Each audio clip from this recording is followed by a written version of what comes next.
Com falta de recursos, serviços públicos têm risco de apagão já em 2026. Não é nem 2027, viu? Pode quebrar ainda na mão do Lula. Verbas para despesas não obrigatórias devem cair de 200 bilhões para 9 bilhões até 2029, de acordo com o governo. Aí a Ana diz, rapaz, já não tem mais cinto para apertar, mas é com amor, né? Falta de aviso não foi. Próximo governo não terá recursos para cumprir pisos da saúde e educação. Mas como assim? Jornal Globo. Matéria de capa. Matéria de capa. Aí o Vili Mil comenta, sem Bolsonaro no noticiário, Globo precisa falar do governo Lula. E não tem como falar do governo Lula sem destacar o desastre que ele é. Parabéns, Globo, você patrocina o caos que é essa gestão. E esse é um ponto que muita gente não entendeu até hoje. Gente, olha nos dias do julgamento de Bolsonaro, só se falava de Bolsonaro. Lula deu uma desaparecida. Conforme o julgamento foi ficando meio cansativo, mas só se fala do Lula de novo. Só se fala do Lula. O governo Lula só não tá pior. Porque eles ficam usando o Bolsonaro o tempo todo, o tempo inteiro, pra ficar fazendo politicagem, cortina de fumaça. Os sinais preocupantes da LDO de 2026. Até Miriam Leitão já admite, o Brasil quebrou. E surpreendentemente sem culpar o Bolsonaro, né? É um milagre de Páscoa. A conta não fecha, mas o teatro segue. O que mudou em 10 anos? Nada. Mudou que era Dilma 2, agora é Dilma 3. E o sistema, mais uma vez, precisa se reinventar. E vocês estão vendo como o sistema vem tentando se reinventar, a busca de uma direita permitida, talvez agora vá, né? Pra tentar dar aquela pacificada, mudar tudo pra não mudar nada. Porque eles sabem que do jeito que tá, num país anormal, um pouco anormal, é impossível Lula ganhar. Mas um país como o Brasil, que é muito anormal, aí a gente fica sempre na dúvida, né? Mas em condições anormais, Lula perde. Em condições normais, é uma surra. Anormais, ele perde. Brasil é um buraco diferente. Aí vamos entender, né, um pouco mais sobre esse caos econômico que Lula colocou o Brasil. Lula confessa que deixou a situação fiscal para um próximo mandato em busca de ganhar a eleição. É nada.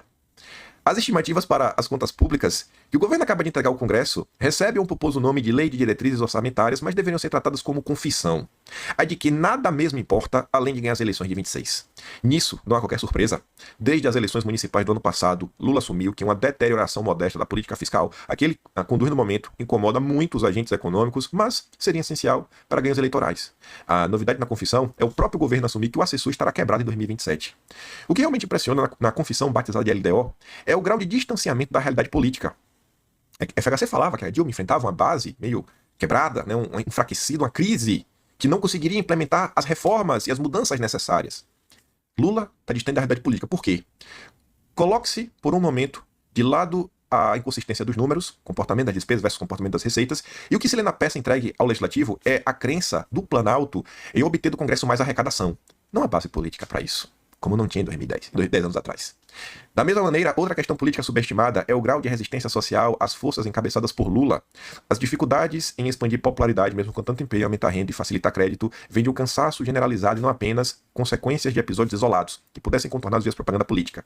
Os escândalos de corrupção, crises, né, gafes, estão se proliferando a mil. É óbvio que em qualquer lugar que a inflação atormenta a aprovação de governantes, ou os torna inelegíveis na próxima disputa nas urnas. Mas no caso de Lula, esse fator é apenas mais um componente de um mix pesado de desconfiança.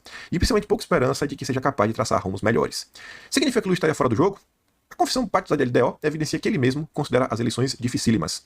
Seus adversários parecem confusos e sem grande capacidade de decisão no momento quanto à escolha de um nome para enfrentar Lula. Eu não vejo dificuldade no campo aí da direita, né? É Bolsonaro, se não for Bolsonaro, quem Bolsonaro quiser. Tá resolvido.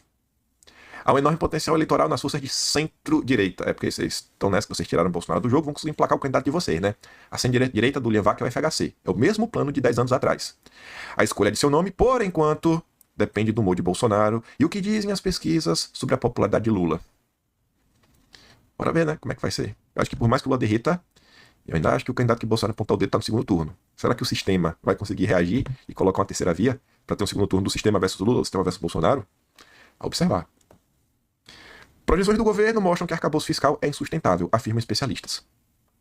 Se você pegar o Atlas de abril de 2023, quando apresentou o arcabouço fiscal, foi abril ou maio, a própria esquerda falava que era insustentável.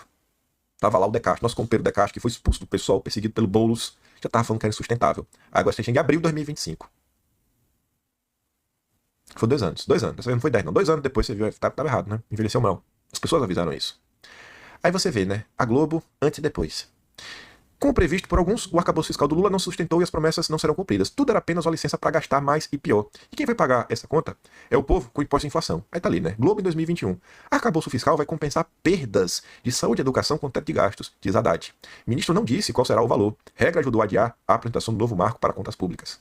Houve cobrança da Globo? Não. Inclusive, o rombo começa em 2022 com a PEC do rombo. Que enquanto todo mundo chamava de PEC do rombo, ou os jornais mais amigáveis do consórcio chamava de PEC da transição, o jornal O Globo e a Globo, esse lixo transvestido de imprensa que na verdade é propaganda pura, chamava de PEC do Bolsa Família. Pra tentar pegar pela via emocional e falar que era algo bom. Aí você passa 2 anos, o governo aponta a falta de 11 bilhões para cumprir mínimos de saúde e educação no orçamento de 2027. Situação ocorre porque esses gastos sobem acima do arcabouço fiscal. Né? O governo Lula mentiu ou foi incompetente? Eu acho que os dois. 10 anos depois, Folha de São assim, crise que a gente tá vivendo, né? Mas 2 anos depois do arcabouço fiscal. O arcabouço fiscal está marcado para morrer. E nesse caos, onde 10 anos atrás a FHC pedia para o sistema botar a mão na consciência e tentar se reorganizar, o sistema atual parece que cresceu demais. A FHC pediu apoio, né? Justiça entre campo, faça a sua parte. A justiça tá fazendo mais do que acho que a parte que ela precisava, né? E acho que subiu pra cabeça. O Supremo foi a maioria para excluir arcabouço fiscal às despesas do judiciário. Empoderaram em 2015 e agora não tem mais volta, né? Só que não para por aí. No caos econômico que o país vive, saiba como o trajeto de 7 minutos pode render 10 mil a mais a juízes de Brasília que servem ao Supremo. Mudança no sistema de pagamento de diárias do Supremo institui novo benefício de 10 mil reais para todos os juízes auxiliares e instrutores da corte, inclusive para aqueles que moram em Brasília. Parece que o pessoal tá... Será, gente, que tem alguma preocupação real com as questões fiscais do Brasil? Será que tem alguma preocupação real? Projeto enviado a Lula tem jabuti que restringe transparência de salários de juízes e procuradores. Isso acontece em meio a inúmeras queixas ao redor de todo o Brasil, até com a ajuda da imprensa, mostrando os super salários do judiciário. Diante dos super salários do alto funcionalismo público, o que dizem os nossos amigos liberais? Nada. Dizem nada. É que eu pensei que